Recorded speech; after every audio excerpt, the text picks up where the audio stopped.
আমরা আমাদের আজকের আলোচনায় সে আগের মতোই বিগত সালে যে সকল প্রশ্ন পরীক্ষা এসেছিল সেগুলো নিয়ে আমরা আলোচনা করব। তো তার আগে বলতে চাচ্ছি যে বিষয়টা হলো যে আমাদের বর্তমান যে সার্বিক পরিস্থিতিতে প্রত্যেকটি পুলিশ সদস্যকে সতর্ক থাকতে হবে এবং সাবধানের সাথে তার দায়িত্বটা পালন করতে হবে। মনোবল ভালো রাখতে হবে, যেটাকে আমরা চাঙ্গা বলি। মনোবল, সাহস, বুদ্ধিমত্তার পরিচয় দিয়ে তার দায়িত্বটা পালন করতে হবে। আর বিশেষ করে যারা ডিউটিতে যাচ্ছে, একজন মার খাচ্ছে বাকি সব পালিয়ে যাচ্ছে, কোনো লাভ নেই। আর যখন মার দিতেছে, এই যে আমরা খুলনার একটা ভিডিও দেখলাম, তাকে যখন আঘাত করতেছে সে হাতগুলো এভাবে করে আছে, লাভ কোথায়? তার মাথায় কিন্তু বাড়ি পড়তেছে। যদি একটুও চেষ্টা করে একজনকে আঘাত করতে পারতো, যে আমি তো দুনিয়াতে নাই, চলেই যাচ্ছি, আমি তো একটা প্রতিকার করতে পারতাম, তাও কিন্তু একটা হতো। আরেকজন শুয়ে পড়েছে, তার উপরে মারতেছে মারতেছে চলতেছে। আসলে এটা কোনো পুলিশের সাহসিকতার কাজ না। আগ্নেয়াস্ত্র তুমি ব্যবহার করার প্রয়োজন হলে করবা, নইলে করবা না, আইনগত যে বিষয়টি আছে তোমার আইনের মধ্যে যদি পড়ে তুমি করতে পারো। কিন্তু তোমাকে যখন আঘাত করতেছে তুমি এভাবে পড়ে আছো, এটার মানে কি?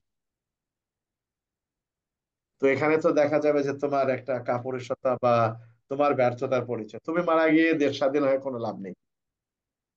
কাজে কাজে সতর্ক থাকতে হবে এবং শৃঙ্খলা বজায় রেখে কাজ করতে হবে, আর একত্রিত থাকতে হবে।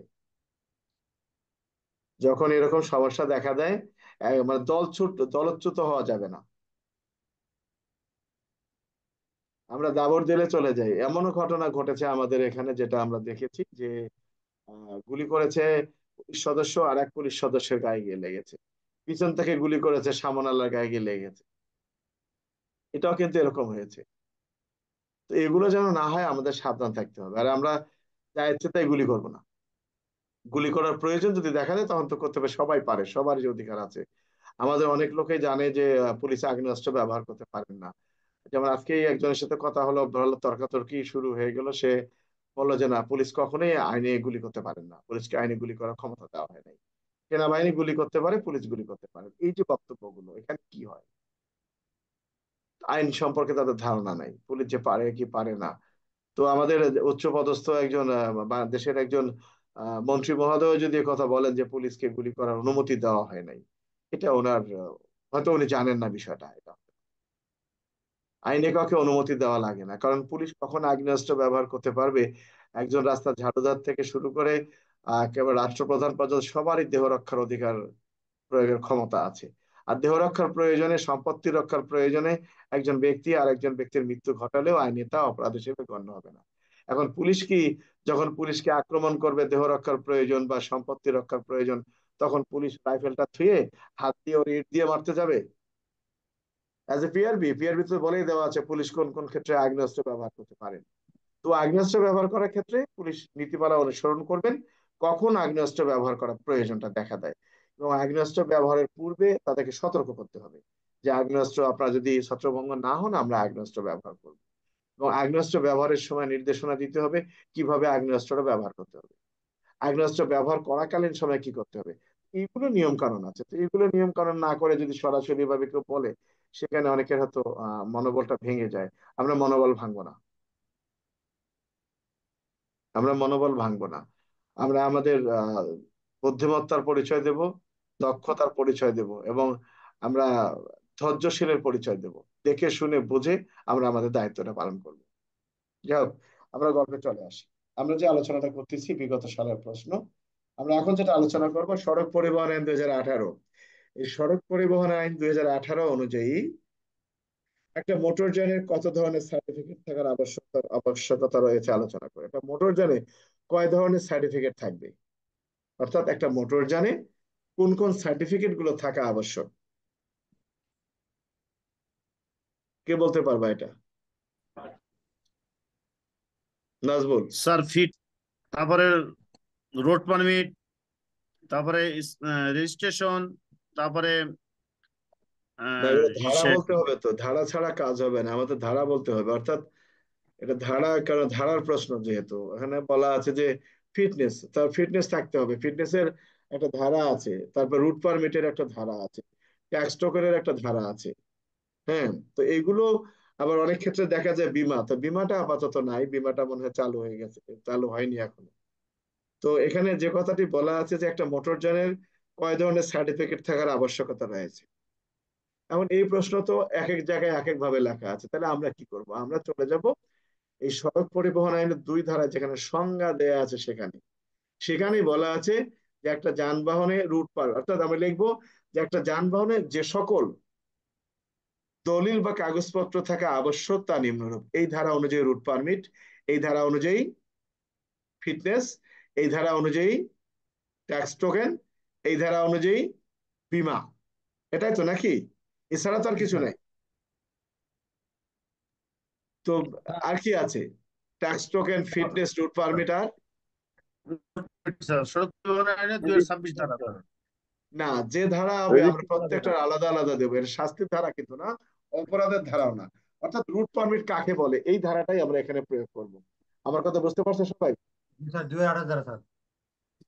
2-28 ধারা দেখো তো বিভিন্ন আছে তো, এটা রুট পারমিটের একটা, তারপরে ট্যাক্স টোকেনের একটা, ফিটনেসের একটা আছে না? জি স্যার। তাহলে স্যার স্যার এগুলোতে এটা কি সংজ্ঞাটা কি হবে স্যার? এটা সংজ্ঞার ধারাটাই হবে এখানে, শাস্তির ধারা হবে না, অপরাধের ধারা হবে না এখানে। কি রুবেল, আমার কথা বোঝা গেছে? জি স্যার। সব ফাঁকিবাজি দিবা না, ক্লাসে ক্লাসের মতো করবো। ওই যে একজন ফোন করছিল, ওই ভদ্রলোক, সে কি ক্লাস করবে? সে বলতেছে যে আমি এএসআই ক্লাস করবো। ওরে এএসআই ক্লাস এরিয়া দিলাম। আজকে সকালে একবার ফোন দিছে, রাত্রে একবার ফোন দিছে, এটিএস এরিয়া দিলাম। এখন আমার হোয়াটসঅ্যাপে কল দিয়ে বসে আছে, তাও ভিডিও কল। মনে করছে এখানে মনে হয় ক্লাস হচ্ছে। তো যে বোঝে না তাকে তো আমি পড়াতে পারবো না। কি এই অবুঝ গুলার তো বোঝানো যাবে না, এত তাড়াতাড়ি বোঝানোর সুযোগ নেই। যাই হোক, আমাদের প্রশ্ন ছিল সড়ক পরিবহন আইন 2018 অনুযায়ী একটি মোটরযানের কত ধরনের সার্টিফিকেট থাকার আবশ্যকতা রয়েছে আলোচনা করুন। আমরা লিখব সড়ক পরিবহন আইন 2018 অনুযায়ী একটি মোটরযানে যে সকল সার্টিফিকেট থাকা প্রয়োজন সেটা নিম্নরূপ। আমরা ঠিক এভাবে কথাটা লিখবো। আমার কথা কি বুঝতে পারছো না, বোঝা নাই? জি স্যার। জি স্যার, বুঝতে পারছি স্যার। ঠিক এভাবেই আমরা বিষয়টা লিখবো। হুম।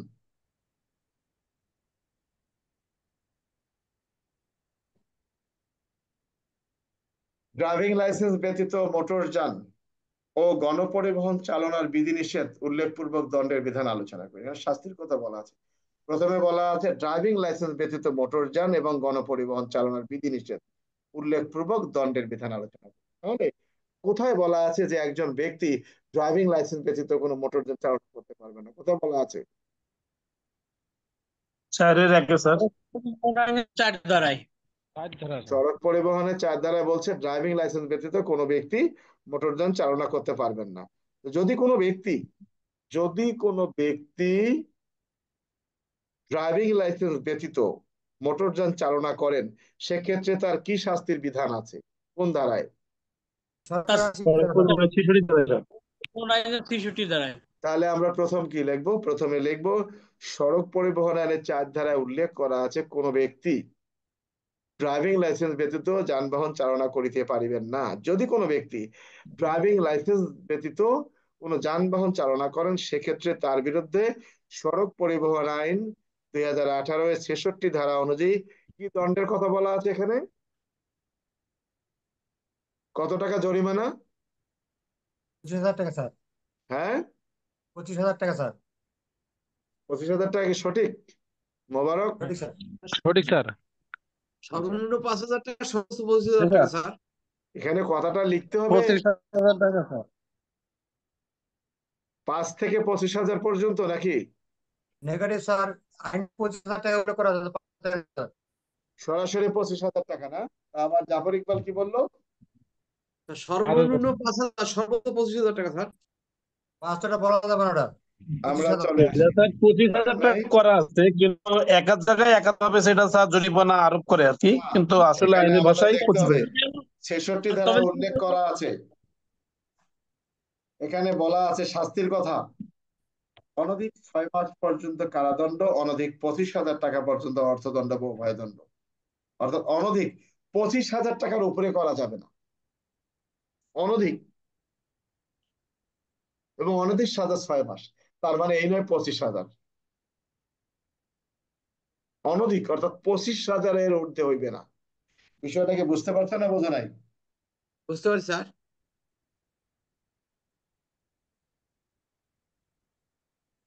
আচ্ছা, তাহলে আমরা মোটামুটি বুঝলাম কোন বিদেশি নাগরিক কিভাবে বাংলাদেশের ড্রাইভিং লাইসেন্স পেতে পারেন তা সড়ক পরিবহন আইনের আলোকে আলোচনা করি। কিভাবে পাবেন? সড়ক পরিবহন আইনে 9 ধারা মোতাবেক স্যার পারবো স্যার। 9 ধারা। 9 ধারায় কি বলা আছে? 9 ধারায় বলা আছে, যদি কোনো বিদেশি নাগরিকের তার দেশীয় কর্তৃপক্ষ কর্তৃক যদি কোনো ড্রাইভিং লাইসেন্স থাকে, তাহলে পরে বাংলাদেশে যদি সে গাড়ি চালাতে চায়, কর্তৃপক্ষের নিকট সে আবেদন করতে হবে, জমা দেবে। সেটা তো বলে ড্রাইভিং লাইসেন্স পেতে পারেন, অর্থাৎ এখানে স্পষ্ট করে বলা আছে বিদেশি কোনো নাগরিক ড্রাইভিং লাইসেন্স পাওয়ার জন্য আবেদন করলে 6 ধারায় যে শর্ত আছে ওই শর্ত সাপেক্ষে তিনি ড্রাইভিং লাইসেন্স পাবেন, এই কথাটি বলা আছে। কি আছে নাকি? জি স্যার, 6-2-এর শর্ত সাপেক্ষে সঠিক স্যার। 9(2)। কারণ এখানে কি বলছে, কোন বিদেশি নাগরিক কিভাবে বাংলাদেশের ড্রাইভিং লাইসেন্স পেতে পারেন। এখানে কিন্তু বলা হয় নাই যে বিদেশে ড্রাইভিং লাইসেন্স বাংলাদেশে গাড়ি চালানো যাবে কিনা। এখানে বলছে বিদেশি কোন নাগরিক ড্রাইভিং লাইসেন্স যদি নিতে চান তাহলে তার কি পদ্ধতি অনুসরণ করতে হবে। কি জাফর ইকবাল, আমার কথা বুঝতে পারছো? বুঝতে পারছি স্যার। কে?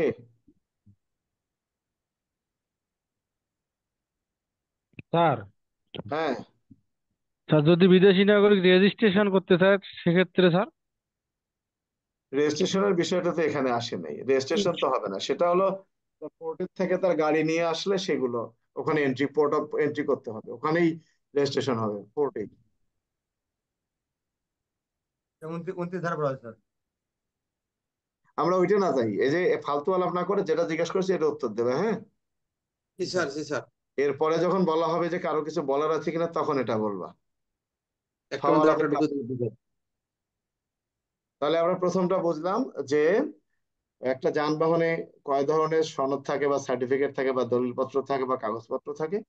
এরপরে বুঝলাম ড্রাইভিং লাইসেন্স ব্যতীত কোনো ব্যক্তি যদি যানবাহন চালনা করেন তার কি ধরনের দণ্ডের বিধান আছে। পরবর্তী যেটা আলোচনা করলাম যে একজন বিদেশি নাগরিক তিনি যদি বাংলাদেশের ড্রাইভিং লাইসেন্স পাওয়ার জন্য আবেদন করেন সেক্ষেত্রে তার করণীয় কি বা কি পদ্ধতি অনুসরণ করেন। তো এখানে একটা বিষয় আমরা বলিনি, বিদেশি নাগরিক কিভাবে, অর্থাৎ বিদেশি নাগরিক একটা প্রশ্নটা বুঝতে হবে যে বিদেশি নাগরিক যদি ড্রাইভিং লাইসেন্স নিতে চায় কি পদ্ধতি করতে হবে। আরেকটা হলো যে বিদেশে যার ড্রাইভিং লাইসেন্স আছে ওই লাইসেন্স দিয়ে বাংলাদেশে যে গাড়ি চালনা করা যাবে কি যাবে না। আমার কথা কি বোঝা গেছে না বোঝা নাই? জি স্যার, বুঝতে পারছি স্যার। ওই লাইসেন্স দিয়ে পারবো না স্যার, পৃষ্ঠে অঙ্কন করাই পারবো স্যার। ওই লাইসেন্স দিয়ে পারবে কিন্তু এখানে এসে এন্ট্রি করতে হবে, পৃষ্ঠাঙ্ক ইয়ে জি করতে স্যার। হবে। কোটা ব্যাংক দিবেন আর প্রধান। নতুন করে যদি কেউ নিতে চায় তাহলে সাধারণভাবে মানুষের যে প্রয়োজন সেভাবে নিতে হবে। বিষয়টা কি জি বুঝতে স্যার। পারছেন? জি স্যার। আচ্ছা, স্যার আমার একটা প্রশ্ন ছিল স্যার, হ্যাঁ বলো। জানার ছিল। স্যার এটা কি স্যার বিদেশি নাগরিকের ক্ষেত্রে না? মনে করেন স্যার একজন বাংলাদেশি লোক বিদেশে গাড়ি চালায়, তার বাড়ি লাইসেন্স আছে, সে বাংলাদেশে এসে কি করবে না, স্যার? এটা সে কি বিদেশি ওই নাগরিক হতে হবে, লাইসেন্স? তাকে বিদেশি নাগরিক হতে হবে। ওর ক্ষেত্রে স্যার বাংলাদেশে বুঝতে আইনটা পারছি চলবে স্যার। স্যার। এটা বিদেশি নাগরিক হতে হবে তাকে। এই আমার সুবিধাটা কথা বিদেশি নাগরিক বেলায়। হ্যাঁ স্যার এই সুবিধাটা বিদেশি নাগরিক বেলায় নয়, তারা সুবিধাটা বিদেশি নাগরিকের বেলায়। হ্যাঁ হ্যাঁ, যাক পরবর্তী। অপরাধ নিয়ন্ত্রণে এরোল এবং বিরলের প্রয়োজনীয়তা আলোচনা করুন। অপরাধ নিয়ন্ত্রণে তার মানে কি? অপরাধ নিয়ন্ত্রণ কাকে বলে, নিয়ন্ত্রণ কাকে বলে?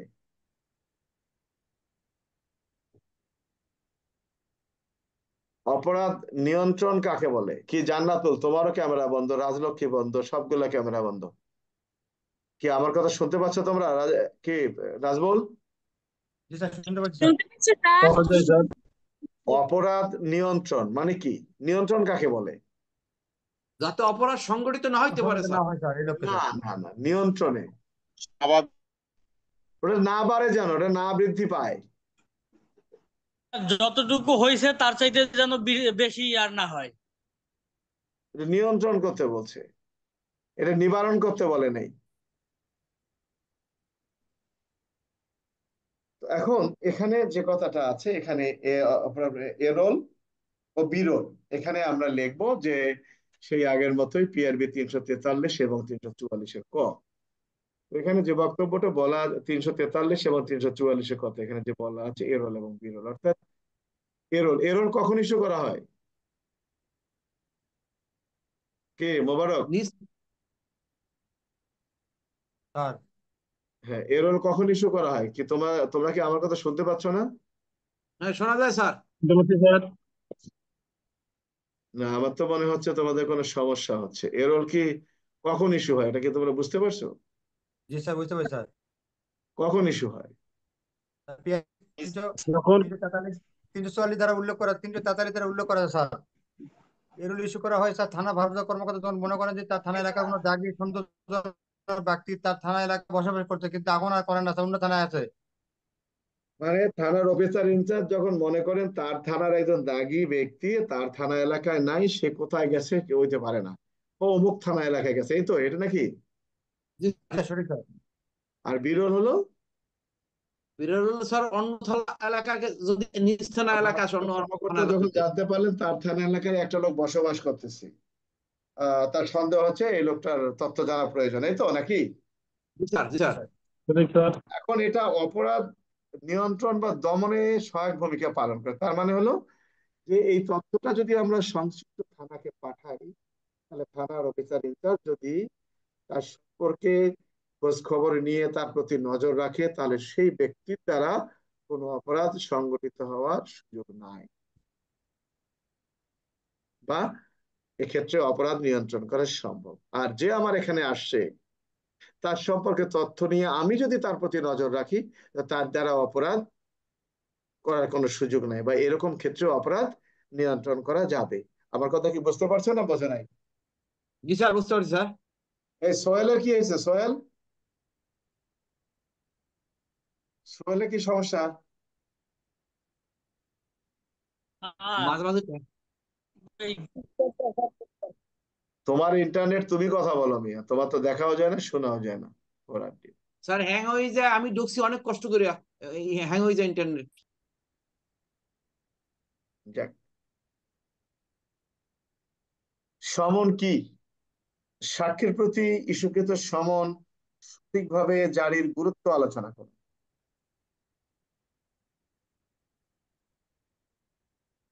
সমন কি? সাক্ষীর প্রতি ইস্যুকৃত সমন সঠিকভাবে জারির গুরুত্ব আলোচনা করুন। এই সমন কাকে বলে?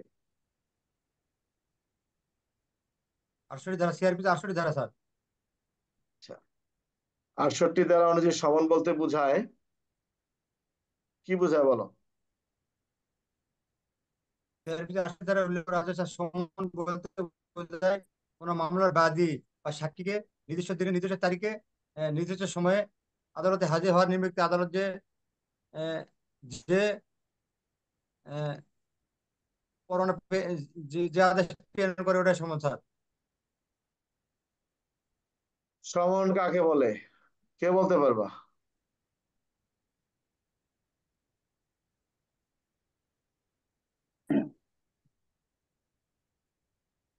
কে? জাফর ইকবাল, সমন কাকে বলে? স্যার হ্যাঁ, সিআরপিসি 68-1 ধারা অনুযায়ী কোনো আসামি, কোনো বাদী, কোনো আসামি কিংবা সাক্ষীকে নির্দিষ্ট দিনে হাজির হওয়ার নিমিত্তে আদালত কর্তৃক স্বাক্ষরিত সিলমোহরকৃত যে আদেশনামা প্রদান করে তাকে সমন বলে। বিষয়টি হলো যে সমনের যে কথাটা বলা আছে সেটি হলো যে সিআরপিসির 68 ধারা অনুযায়ী সমন বলতে বোঝায় সেটি হলো যে কোনো মামলার বাদী, সাক্ষী বা আসামিকে নির্ধারিত তারিখে, নির্ধারিত সময়ে, নির্ধারিত স্থানে হাজির করার নিমিত্তে আদালতের সিল এবং স্বাক্ষরিত 2 ফর্দ বিশিষ্ট যে কাগজটা প্রেরণ করা হয়ে থাকে বা ফর্মটা প্রেরণ করা হয়ে থাকে, এটাই হলো সমন। আমার কথা বুঝতে পারছো? জি স্যার। আচ্ছা, এখন এখানে একটা কথা বলা আছে যে সাক্ষীর প্রতি ইস্যুকৃত সমন সঠিকভাবে জারির গুরুত্ব আলোচনা করে। এটা কত ধারা? স্যার হ্যাঁ হ্যাঁ, সিআরপিসি 69 1 2 3 বলে দেখবো স্যার। জারির গুরুত্ব কি 1 2 3 হবে না অন্য কোনো ধারা হবে? স্যার একটু বিষয় আছে স্যার, বাবার বিষয় যে সাক্ষীর প্রতি সমন রেশো স্যার, এই স্যার করতে হবে স্যার। 72 পর্যন্ত যাবে, 69 70 71 হ্যাঁ সাক্ষীর প্রতি সমন জারির গুরুত্ব আলোচনা করুন। কোন ধারা হবে? কে আমার কথা কি বুঝতে পারছে না, বোঝে নাই?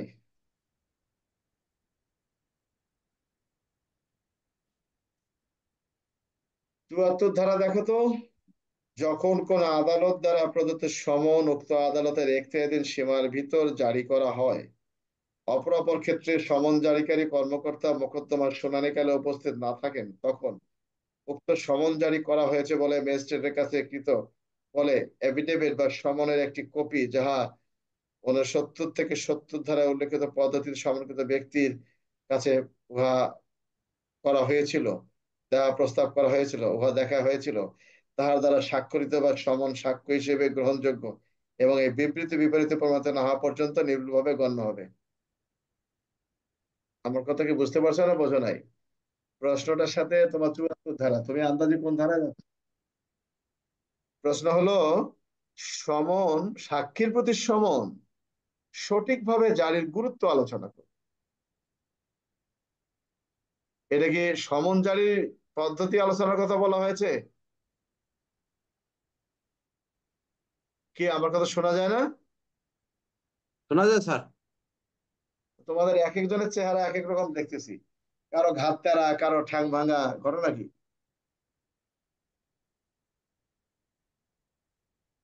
কে? জান্নাতুল, শুনতে পাচ্ছ আমাকে?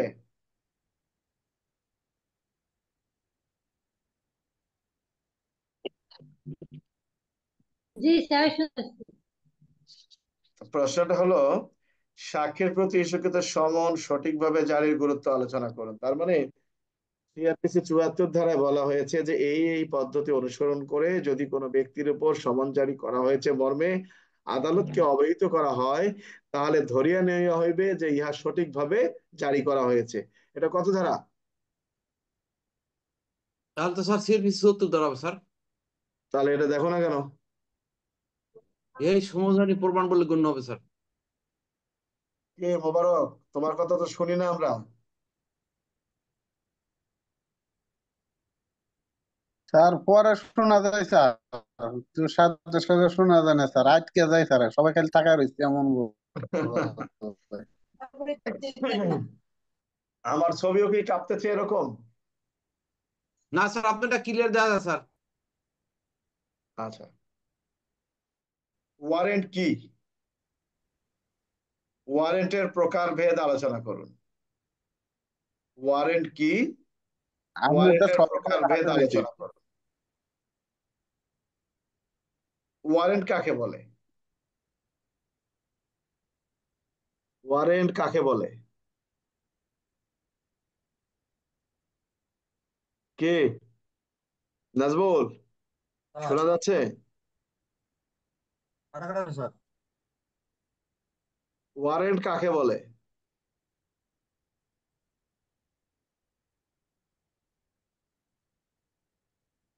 কি আমার কথা শুনতে পাচ্ছ না? 75 স্যার এটা। শোনা যায় স্যার। আরে প্রশ্ন আসছে ওয়ারেন্ট কাকে বলে, তো তো 75 ধারা লেখো কেন তুমি? প্রশ্ন আসছে ওয়ারেন্ট কাকে বলে। আমার কথা কি বুঝতে পারছো? জি স্যার। ওয়ারেন্ট কাকে বলে? স্যার সিআরপিসি 75 ধারা অনুযায়ী আরে আমি বাবা কি রে, আদালত ওয়ারেন্ট কাকে বলে? ওয়ারেন্ট কাকে বলে? ওয়ারেন্ট মানে স্যার গ্রেপ্তার, গ্রেপ্তার। কে বলছে তোমাকে? ওয়ারেন্ট মানে হলো পরোয়ানা। ওয়ারেন্টের মানে হলো পরোয়ানা। পরোয়ানার কোনো ধারা নাই বা অর্ডার শিট। তুমি হাজতখানে আসামি পাঠানোর সময় বলো না কাস্টডি ওয়ারেন্ট আসছে নাকি? কে? জি স্যার। কালকে হাজতখানার আসামি নতুন যখন আসে, সিডাব্লিউ যখন ইস্যু করো, সিডাব্লিউর মধ্যে দেখে লেখা দেখো অন্তর্বর্তীকালীন হাজতে পরোয়ানা লেখা আছে, কি লেখা আছে কিনা? জি জি স্যার, স্যার। জি স্যার। তা যদি লেখাটা থাকে তাহলে ওয়ারেন্টের কোনো ধারা আছে? ওটা কি গ্রেপ্তারি পরোয়ানা? কাস্টডি ওয়ারেন্ট, সিডাব্লিউ, পিডাব্লিউ, হুকুমনামা তোমরা যেগুলো আদেশনামা। দেখো। তো এখন এই পরোয়ানার কোনো ধারা নেই, পরোয়ানা হলো আদেশনামা বা হুকুমনামা, হুকুমনামা। যেটাকে আমরা অর্ডার শিট বলি। জি স্যার। তো অনেকের বইয়ের মধ্যে 14টা ধারা দিছে, এই ধারা, এই পরোয়ানা, ওই পরোয়ানা, সেই পরোয়ানা। পরোয়ানা হলো আদেশনামা। আমরা লিখবো যে পরোয়ানা হলো আদালতের হুকুমনামা বা আদেশনামা, অর্থাৎ যে আদেশনামার বলে পুলিশ কোনো ব্যবস্থা গ্রহণ করে থাকে, এটি হলো পরোয়ানা। তো আমরা গ্রেপ্তারি পরোয়ানা লিখবো কেন? আমরা কি প্রশ্নের মধ্যে বলেছি গ্রেপ্তারি পরোয়ানা? আমরা কি অ্যারেস্টের কথা বলছি? আমরা বলছি স্যার, পরোয়ানা কাকে বলে।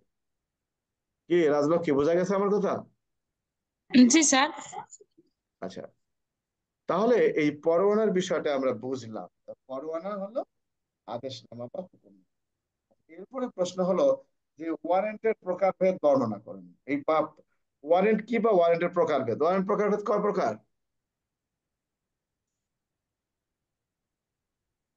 কি ওয়ারেন্টের 2 প্রকার স্যার। প্রকারভেদ? স্যার 2 প্রকার স্যার। অনেক বইতে 20 প্রকার আছে। ওয়ারেন্টের প্রকারভেদ 2 প্রকার। সিআরপিসির 75 ধারা অনুযায়ী জামিনযোগ্য গ্রেপ্তারি পরোয়ানা, আর হলো জামিনের অযোগ্যতা। 75 ধারা অনুযায়ী আহ, একটা হলো 76 ধারা অনুযায়ী জামিনযোগ্য গ্রেপ্তারি পরোয়ানা, আর একটা হলো 75 ধারা নির্দিষ্ট অনুযায়ী স্যার। জামিনের অযোগ্য গ্রেপ্তারি পরোয়ানা। বিষয়টা বুঝে গেছে? সঠিক স্যার। 75 ধারা যে গ্রেপ্তারি পরোয়ানাটা আছে, এখানে জামিনের কোনো অবকাশ নাই, কিন্তু 76 ধারার মধ্যে লেখা আছে জামিন দেওয়া যেতে পারে। তো এই জামিনযোগ্য গ্রেপ্তারি পরোয়ানার মানে হলো 76। এখন কেউ যদি বলে যে স্যার পরোয়ানা তো অনেকগুলো, কোনটা তুমি দিবা? 68 ধারার সমন, সেটাও তো একটা পরোয়ানা। তল্লাশি তো একটা পরোয়ানা, গ্রেপ্তারি পরোয়ানা তো পরোয়ানা, জরিমানা ওয়ারেন্টের তো একটা পরোয়ানা। তাহলে পরোয়ানার প্রকারভেদ, পরোয়ানা 2 প্রকার। এটা জামিনযোগ্য পরোয়ানা, এটা জামিনের অযোগ্য পরোয়ানা। বিষয়টা ক্লিয়ার? কি ফেরদৌসী, কোনো জি মন্তব্য স্যার। আছে এই সম্পর্কে? স্যার এ তো ওই মানে একটা বইতে পাইছিলাম যে সাথে লাগছে পিআরবি 468, এটা কি দেওয়া যাবে স্যার?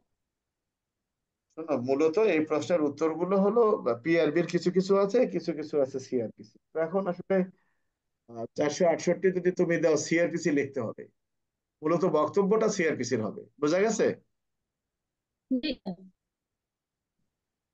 জি স্যার। আচ্ছা। ভ্রমণকালে হেফাজতে থাকা আসামির মৃত্যুবরণ করলে এসকর্ট কমান্ডারের দায়িত্ব কি হবে তা আলোচনা করুন। অর্থাৎ ভ্রমণকালে যদি কোনো আসামি, হেফাজতে থাকা আসামি মারা যায়, তাহলে করণীয় কি? করণীয় কি?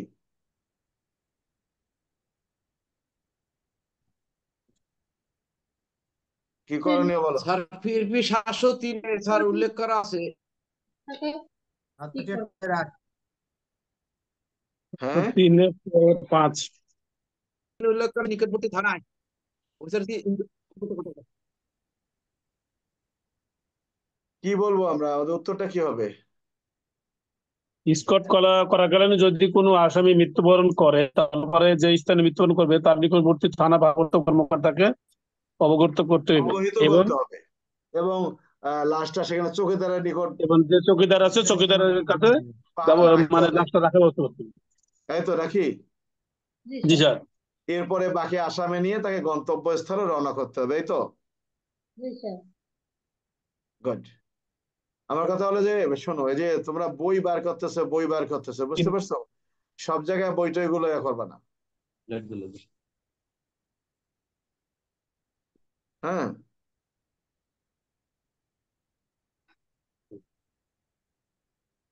মানে এটা হলো এখানে যে ভ্রমণকালে আমরা লিখবো যে পিআরবি 703-এর কত, 703-এর কত পিআরবি? 700-5 কি জাফর ইকবাল, শোনা যায় না আমার কথা? সবাই দেখে এলোমেলো। হ্যাঁ, শোনা যায় স্যার? ওই শোনা যায়, মাঝে মাঝে শোনো মাঝে মাঝে শোনো না, তার কেমন হয়ে গেল? এই জন্য স্যার রুম চেঞ্জ করলাম স্যার, যদি নেট ভালো আসে কিনা। স্যার এই পর্যন্ত স্যার অটোমেটিক স্যার 3 বার 4 বার গেছে গা স্যার, যায় আসে স্যার। আমাদেরও তাই অবস্থা, আমাদেরও যায় অবস্থা আসে। আমার এবার এখানে আছে 10 MBPS। একবার খালি ওয়াইফির কাছে আইলো যে দেখি ওয়াইফাই তে কি হইলো, বাতির কাছে এক্সটার্নাল কাছে করমু কি আর স্যার? আচ্ছা, যাক, অসুবিধা নাই। আপনি আমার বুড়া এখানে মানুষ আছে কষ্ট হলো, করে স্যার কথা বলতেছেন স্যার, যদি জবাব না দিতে পারি স্যার খারাপ লাগে নিজেদের কাছে। যাক, আমরা আলোচনা করলাম, 7টা প্রশ্ন আলোচনা করলাম, 7টা একটা 8টা। আগামীকালকে আবার আমরা আলোচনা করব, কার কি বলার আছে বলতে পারো, বলো। হ্যাঁ, জান্নাতুল বলো।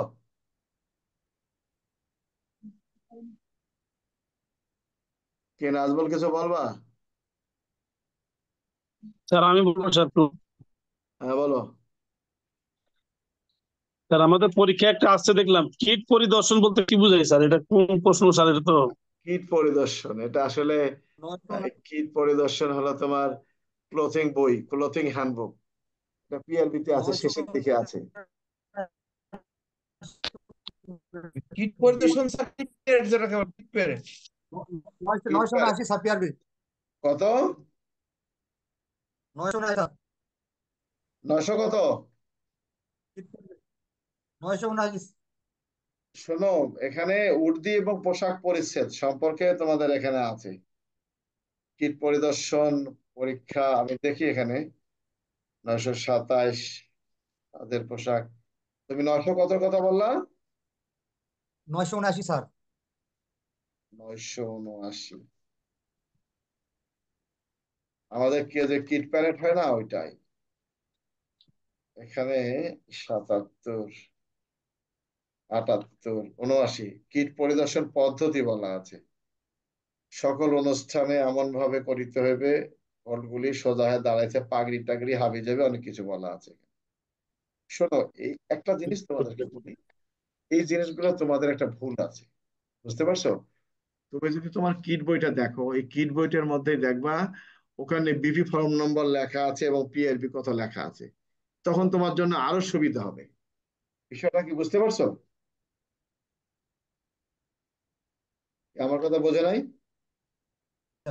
নিশ্চয়ই বুঝতে পারছি। বুঝছি স্যার, বইয়ের ওপর লেখা থাকে স্যার। হ্যাঁ, এই জিনিসগুলো দেখবা, যেমন সিসি, তোমরা সিসি পাও না, সিসি পাও না, সিসির PLB বোঝো না, সিসিতে কি কি বিষয় উল্লেখ করা থাকে, ওটা কিন্তু একটা সিসির মধ্যে দেখলে বুঝতে পারো। যদি কোনো প্রশ্ন আছে যে কমন সার্টিফিকেট বলতে কি বোঝেন, ওখানে লেখা আছে কর্তব্য প্রেরিত পুলিশ অফিসার কর্তৃক বহনীয় হুকুমনামা, বুঝতে পারছো? স্যার সিসি ওই জায়গাতে লেখা আছে বিপি ফরম নাম, তারপর ওই বাংলাদেশ হ্যাঁ, ফরম নাম। Form number, Bangladesh form number, PLB সব লেখা আছে ওখানে। এবং সিসিতে কি কি বিষয় উল্লেখ থাকে ওখানে ঘর টানা আছে। জি স্যার। এবং সিসিতে পেস্টিং করতে হয় সেই ওখানে লেখা আছে। তো এই বুদ্ধিগুলো তোমাদেরকে খাটাতে হবে, বুঝতে পারছো? জি স্যার। আসতে তো এই জিনিসগুলো তোমাদেরকে বুঝতে হবে যে ভিতরে কিছু কিছু জিনিস আছে, এগুলো বলা লাগে না। যেমন কেস ডায়েরিতে কি কি বিষয় লেখা থাকে। একটা হলো কেস ডায়েরিতে কি কি বিষয় লেখা থাকে, আর কি কি বিষয় লিখতে হয়, দুটো কিন্তু জিনিস আলাদা। একটা ফর্মের মধ্যে কি আছে, আর একটা কিভাবে লিখতে হয় ওখানে লেখা থাকে, এগুলো জিনিস বুঝতে হবে। যাও, কারো কিছু বলার থাকলে বলতে পারো, আমরা শেষ করে দেবো, কালকে আবার কথা হবে। স্যার একটা স্যার প্রশ্ন আরেকটা ছিল। প্রশ্ন স্যার। হ্যাঁ, যাও, রাকিব কি বলতে চাইছিল বলো। প্রবেশ নিয়ন্ত্রণ অ্যাকসেন্ট কন্ট্রোল, এটা স্যার একটা প্রশ্ন আমাদের আসছিল দেখলাম। প্রবেশ নিয়ন্ত্রণ অ্যাকসেন্ট কন্ট্রোল, এটা কি স্যার? বুঝতেছি না। বাংলাটা আমাকে কও, আমি ইংরেজি বুঝবো না। প্রবেশ নিয়ন্ত্রণ, এখানে দেখলাম স্যার প্রবেশ নিয়ন্ত্রণ লেখা আছে। প্রবেশ নিয়ন্ত্রণ কিনে দেখো। আর ব্যারাকেটে লেখা আছে অ্যাকসেন্ট কন্ট্রোল। আমি এই বিষয়টা বুঝতে পারবো না, তোরা কোন ধারা দিছিলা? না, আমি স্যার ধারা দিই নাই জানার জন্য স্যার, একটা প্রশ্ন দেখলাম আমাদের প্রশ্নটা আসছিল টিএসআই থেকে, এই যে স্যার এই টিএসআই থেকে। প্রশ্নটার উত্তর হবে পেনাল করে 350। এটা এটা টিকা টিকা টিকা না? এর প্রশ্ন টিকা। না, এটা তিনশো দেখতে হবে। পঞ্চাশ না না না, 350 না, এটা যে বল স্যার বল প্লে।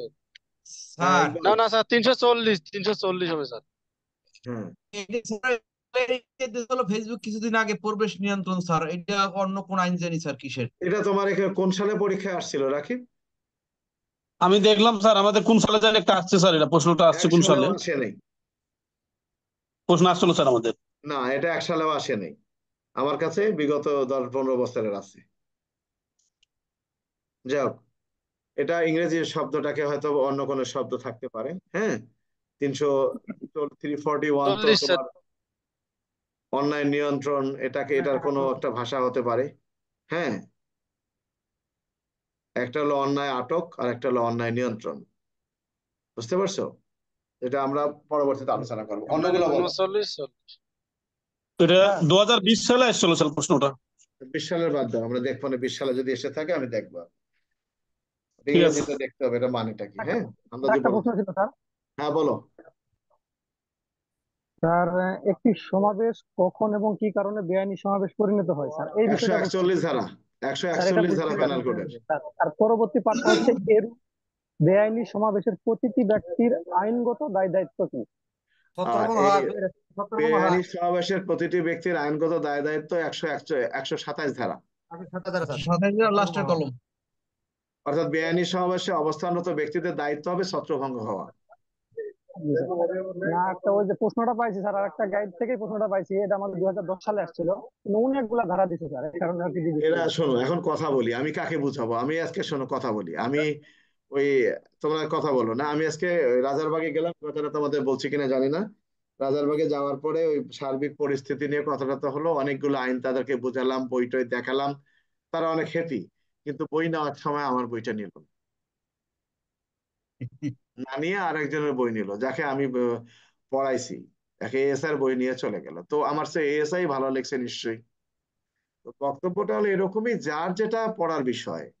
একটা আইনি সমাবেশ তখনই বেআইনি সমাবেশে পরিণত হবে যখন কিনা পেনাল কোডের 141 ধারা যে 5টা উদাহরণ আছে, যে কোনো একটা লঙ্ঘন করে, তখন। বিষয়টা ক্লিয়ার? জি স্যার। জি একটা স্যার, আইনি ক্লিয়ার স্যার। সমাবেশ তখনই বেআইনি সমাবেশে পরিণত হবে যখন কিনা আইনি সমাবেশের সদস্যগণ পেনাল কোডের 141 ধারার যে 5টি উদাহরণ আছে এর মধ্যে যে কোনো একটি লঙ্ঘন করে। আচ্ছা, আরেকটা কথা হলো যে বেআইনি সমাবেশে অবস্থানরত ব্যক্তিদের দায় দায়িত্ব আহ, উল্লেখ করুন। এই সিআরপিসির 127-এর মধ্যে উল্লেখ করা আছে যে বেআইনি সমাবেশে অবস্থানরত ব্যক্তিদের পুলিশ ছত্রভঙ্গ হওয়ার আদেশ প্রদান করলে বা ম্যাজিস্ট্রেট ছত্রভঙ্গ হওয়ার আদেশ প্রদান করলে বেআইনি সমাবেশে অবস্থানরত ব্যক্তিদের দায়িত্ব হবে ছত্রভঙ্গ হওয়া। 127। এখানে অন্য কোনো ধারা আসার কোনো সুযোগ নাই। আমি জি একা স্যার। বলতেছি, আমি একা বলতেছি, তোমরা তো আরো লোকজন আছো। তো তোমরা মূল বইটা পড়ে দেখো যে আমি আসলে সঠিক বললাম না ভুল বললাম। না স্যার, ঠিকই আছে স্যার, এটা বুঝতে পারছি, ওই জন্য প্রশ্নটা করলাম স্যার। তার কারণে আমি নিজের প্রশ্নগুলো দেখি সব না, 4টা-5টা ধারা সঠিক দিয়ে করতে রাখছে, হবে, এটা আমাদের তো। সঠিকটা পড়তে হবে। শোনো, আইনের সঠিক ব্যাখ্যা না দিলে তুমি ভুল পড়বে। এই যে আজকে আমাদের মধ্যে যে সমস্যাটা দেখা দিয়েছে, এটার সঠিক উত্তর হলো আমরা আইন জানি না। এ কারণেই তুমি কি দেখছো, একটা আমি কিন্তু আজকে সকালে একটা পোস্ট করছিলাম, তো পরে আমি ডিলিট করে দিলাম যে এটার কারণে যদি আবার একটু রিয়াক্ট হয় তখন আমার একটা দোষ আসবে। যে পুলিশ আগ্নেয়াস্ত্র ব্যবহার করতে পারেন কি পারেন না, কখন পারেন, কি ক্ষেত্রে পারেন। তো কেউ যদি বলে পারেন, এটা তো ভুল। আইন কি পরিবর্তন করছে? তা তো করে নেই। তো এখন বিষয়টা হলো যে এগুলো অনেকেই তোমাদেরকে ভুল শিক্ষা দিচ্ছে। অনেকে দেখা গেল যে মানে ছাত্রের চেয়ে এখন মাস্টারের সংখ্যা বেশি, সে কারণে এরকম। যাই হোক, সামেদুল আছো? সামেদুল, স্যার, আর একটা প্রশ্ন ছিল স্যার। হ্যাঁ বলো। স্যার স্যার জমি জমা সংক্রান্ত বিরোধের ফলে শান্তিভঙ্গের আশঙ্কা থাকলে তা নিবারণের আইনগত বিধিবিধান আলোচনা করুন করুন এখানে নিবারণের পুলিশ বলতে বা ম্যাজিস্ট্রেট কোনো নিবারণের বিষয়টা হলো শান্তিভঙ্গের আশঙ্কা থাকলে একটা হলো 154 ধারায় সতর্কীকরণ নোটিশ দেওয়া যাবে প্যানেল কোডের, আর একটা হলো সিআরপিসির 151 ধারায় বিনা পরোয়ানায় গ্রেপ্তার করা যাবে। 154-এর সাথে পিআরবি 252 দেওয়া যাবে, আর এখানে 151-তে বিনা পরোয়ানায় গ্রেপ্তার করা যাবে। এটাই হলো বিষয়। স্যার জমি জমা সংক্রান্ত যে বিষয় হচ্ছে সেক্ষেত্রে কি স্যার আমরা 45, 145, 46 এগুলো না, কি মাঠে যেতে পারি? 145 তোমার এখতিয়ার না। 145-এর বিষয়টা হলো যে আদালতকে যদি জানানো হয় যে আদালত এখানে জায়গা জমি নিয়ে যে কোনো সময় বিশৃঙ্খলা হতে পারে, এখানে স্থায়ী নিষেধাজ্ঞা দেওয়ার প্রয়োজন, সেক্ষেত্রে এর এর আগে না।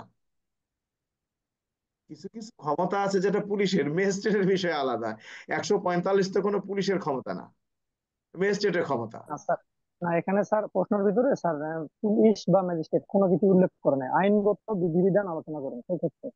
তোমাকে মনে করতে হবে যে জমি জমার ক্ষেত্রে তোমাকে 154 ধারায় দিতে হবে, এটা পুলিশের বিষয়, এখানে আদালতের বিষয় বলে। বুঝতে পারছো? জি স্যার, ঠিক আছে। হ্যাঁ, 252 স্যার সতর্ক ইস্যু করতে হবে। আচ্ছা, আর কারো কিছু আছে বলার? কি জান্নাতুল বা অন্য কেউ কিছু বলবা? স্যার না স্যার। হ্যাঁ বলো। স্যার আমার একটা প্রশ্ন ছিল স্যার। হ্যাঁ বলো। স্যার এটা হলো জুয়া আইন থেকে স্যার, প্রকাশ্য জুয়া আইন মোতাবেক কোন খেলাকে জুয়ার আওতামুক্ত রাখা হয়েছে এবং কোন খেলাকে জুয়ার আওতামুক্ত করা হয়েছে স্যার? এখানে এই জুয়া আইনের যে কথাটি বলা আছে, জুয়া আইনের কয় ধারা? 6 ধারা নাকি? মানে কোন খেলাকে জুয়ার আওতামুক্ত করা হয়েছে, কোন খেলাকে জুয়ার আমার কথা আওতামুক্ত রাখা শোনো, হয়েছে? যেটাকে অর্থের বিনিময়ে বা বাজি রেখে খেলানো হয় এটা জুয়া, জি স্যার। আর যেটা বাজি রাখা হয় না এটা জুয়ার মধ্যে পড়ে না। বিষয়টা বোঝা এটি গেছে? স্যার, জি স্যার আপনি যেটা বলছেন সহজ ভাষা একবারে, আর বইতে লাগছে বুঝি না স্যার। জুয়ার বিষয়টা হলো এখানে যে ওই জিনিসটাকে বলা হয়েছে যেটার এখানে জুয়া আইন 1867, তাই না? জি স্যার। এখানে শোনো, এখানে জুয়া আইন আছে কিনা জানি না আমাদের এই বইয়ে প্রকাশ্য। আচ্ছা স্যার, জুয়া আইনের 6 ধারা স্যার, 1867। এগুলো কিছু প্রশ্ন আছে, এগুলো জানবা, কারণ তোমাদের এরকম প্রশ্ন আসতে পারে, বুঝতে পারছো? ওরা দেখা জি গেল যে স্যার। তোমরা উত্তর দিতে পারো নাই, তখন তোমাদেরই সমস্যা হবে। এই জন্য এগুলো জানা দরকার আছে। হ্যাঁ, শোনো, এই যে জুয়া আইনের মধ্যে যে কথাটি বলছে 68 পৃষ্ঠা, কোথায় গেল এই যে, এখানে বলছে যে জুয়া, এখানে একটা কথা বলা আছে আইনের, জুয়া বলতে কাকে বোঝানো হয়েছে এখানে? জুয়া বলতে এই সংজ্ঞাতে যে কথাটা বলা আছে যে সাধারণত যে কোনো স্থান, তাঁবু ইত্যাদি অর্থের বিনিময়ে তাকে ব্যবহৃত হয়, এটা জুয়ার স্থান। জুয়া খেলার শব্দ দ্বারা জুয়া বা বাজি ধরাকে বোঝাবে। বলছে কেবল ঘোড়া দৌড়ের উপর বাজি ধরা ছাড়া অন্যান্য সকল বাজি। এই যে জুয়া কাকে বলে, জুয়া হলে এক ধারার মধ্যে জুয়া বলেছে। জুয়া বলছে জুয়া কোনটাকে জুয়া বলছে? বলছে জুয়া খেলার শব্দ, এখানে বলা আছে যে বাজি ধরাকে জুয়া খেলা বোঝাবে। ঘোড়া দৌড়ের বাজি ছাড়া অন্যান্য গুলাকে জুয়া খেলা হিসেবে গণ্য হবে। এবার বলছে অনুরূপ ভাবে ঘোড়া দৌড়ের দিনে এমন কোন স্থানে অনুমোদন লইয়া ঘোড়া দৌড় ইত্যাদি, এখানে বিষয়গুলো উল্লেখ করা আছে। অর্থাৎ এখানে আরেকটা কথা বলা আছে যে এখানে এই যে 6 ধারার কথা যে কথা বললো যে সন্দেহভাজন গিরে তাস পাওয়া গেলে বা জুয়ার খেলা প্রমাণিত হবে কিনা, ওটা না। এখানে মূলত যে কথাটা বলা আছে যে জুয়া কোনটা হবে কোনটা হবে না, বিষয়টা কি বুঝতে পারছো? জি স্যার। এই জুয়া কাকে বলে, এই জুয়াটার কথা বলা হয়েছে এক ধারাতে জুয়া হিসেবে বলা হয়েছে, বুঝতে পারছো? জি স্যার। যেমন বলছে একটা লাইসেন্সকৃত বুক মেকার বা লটারি, সেটা জুয়ার আওতায় পড়বে না, যে লাইসেন্স করা আছে। এরপরে বলছে খেলার কাজে ব্যবহৃত কোনো হাতিয়ার বা সামগ্রী, ক্রীড়া সামগ্রী, এটা জুয়ার মধ্যে পড়বে। আর কিছু বিষয় এখানে উল্লেখ করা আছে। এখন জুয়ার আওতাভুক্ত, জুয়ার আওতাভুক্ত না, মানে ঘটনাটা হলো যে বাজি বা অর্থের বিনিময়ে যদি কোনো কিছু খেলা হয়ে থাকে সেটা জুয়া, সেটা জুয়ার জি স্যার। অন্তর্ভুক্ত। ঘোড়া দৌড় ঘোড়াদৌড় যদি বাজি ধরে খেলানো খেলা হয়, জোয়ার অন্তর্ভুক্ত।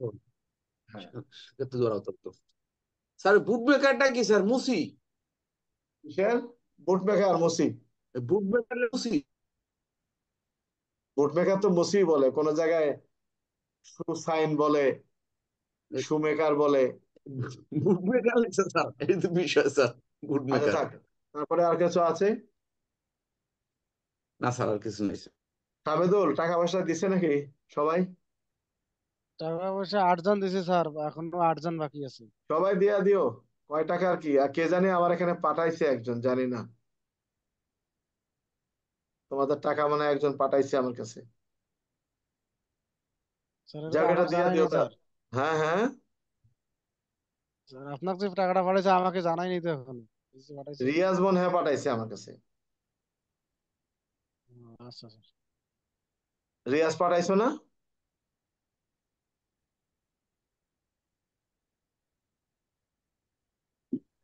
জি স্যার, আমি পাঠাইছি, রিয়াজ পাঠাইছি। যাক, ওটা ওর কাছে পাঠাই দিও, ঠিক আছে? তো সবাই ভালো থাকো।